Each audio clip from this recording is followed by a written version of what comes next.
The window that moved, a childhood memory of stillness, sudden motion, and the moment wonder woke the heart. There are moments in childhood that do not explain themselves. They arrive as a hush, a creak of floorboards, a shimmer of tinsel, and a sudden shift in the air. And then they sink quietly into the deep places of memory, not as pictures, but as feelings. These are not fears. They are not accidents. They are the earliest recognitions of mystery. This story is about such a moment, when stillness turned alive, when glass became a doorway, and when a small heart first learned that the world is larger than it looks. And it is about how, years later, that same heart finally learned what it was trying to say all along.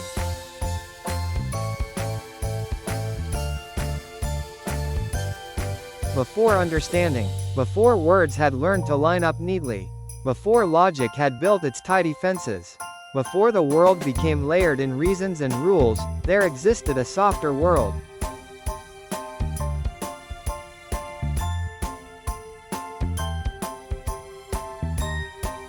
A world where floors could speak, where windows could breathe, where mannequins might be only sleeping magic. In this world, not everything needed to be explained. Some things only needed to be felt. And this is where the story begins.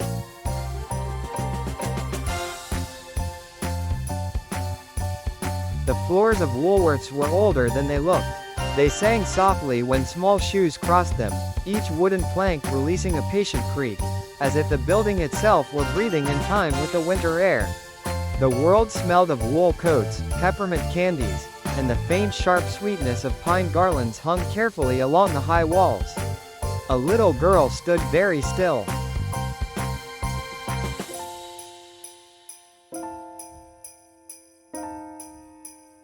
Her shoes were too small to make much sound, but she could feel the floor speaking beneath her feet. Outside the great glass window, a Santa sat surrounded by silver tinsel and painted snow that never melted. Red velvet glowed under soft lights. A white beard rested against a chest that did not seem to rise or fall. The girl's mind worked hard.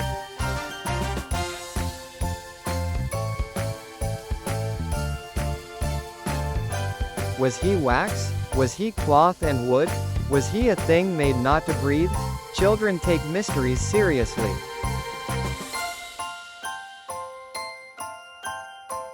And then the Santa moved. Not in haste, not in menace, only a slight turn of the head, the faintest lifting of a gloved hand. The girl screamed.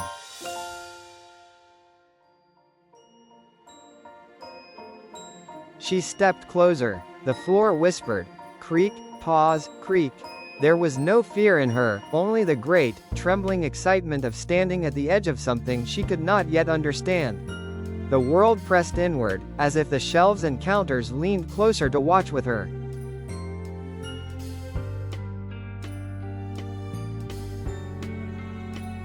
Not because she was afraid, but because wonder had stepped too suddenly from stillness into life. Her heart, too small for such a large surprise, rang like a bell struck too sharply. The Santa's eyes softened, the hand paused, as if in apology. But the child could not yet read that language. She only knew the world was suddenly wider than she had prepared for.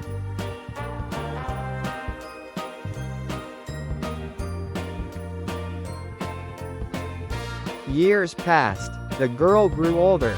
Floors became floors. Windows became windows. Santa figures became decorations. Life collected its practical corners and routines. Magic, it seemed, had gone quiet. Until one winter, many years later. She stood in another store, in another season, the air once again thick with pine and sugar and the faint scent of old wood hidden beneath modern polish. The floor beneath her feet gave a small complaining sound, just one soft creak, and something inside her shifted.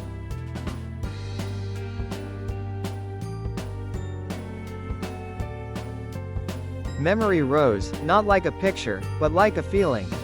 The breath held, the stillness, the way the world had paused in that moment long ago. She saw it all again.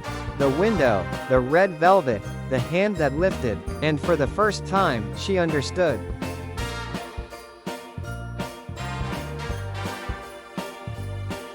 That moment had never been about fear. It had been about wonder. As a child, she had tried to flee the feeling because it had been too large for her small hands to carry. Now, with a grown heart and quieter thoughts, she could let it rest inside her without screaming. She didn't need to go back. She didn't need to see that Santa again.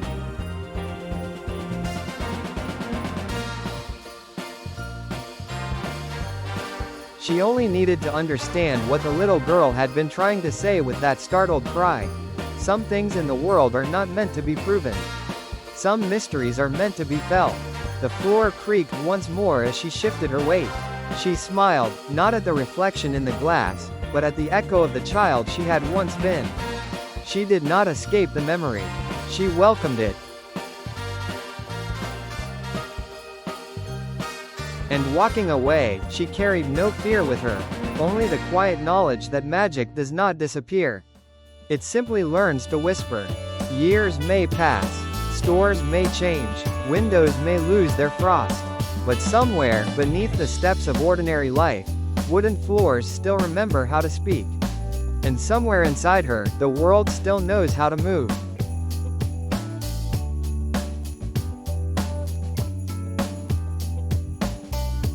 This story holds no monsters, no darkness to be feared. It holds only a moment, the kind of moment that visits many lives and leaves quietly behind a soft, permanent change. We are not frightened by wonder. We are startled by it. And when we grow older, what once overwhelmed us becomes something we can finally carry. Sometimes, healing does not look like forgetting.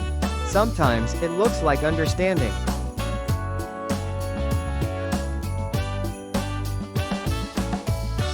May old floors creak softly beneath your feet. May old windows still shimmer with quiet possibility. May you never lose the part of yourself that stops, listens, and wonders. And if the world moves when you thought it was still, may your heart be large enough to welcome it.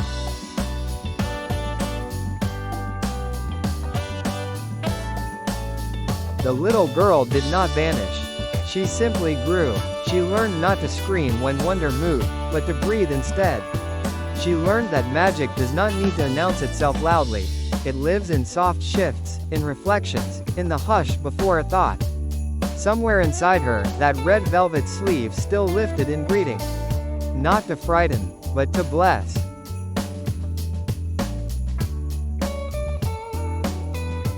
Not everything that moves is meant to be feared. Some things move only to remind us that the world is still alive. And perhaps, so are we. Thank you for listening. From our table to yours. May you all have a very Merry Christmas, and a prosperous New Year. Red Cardinal Kitchen, the light of a living archive.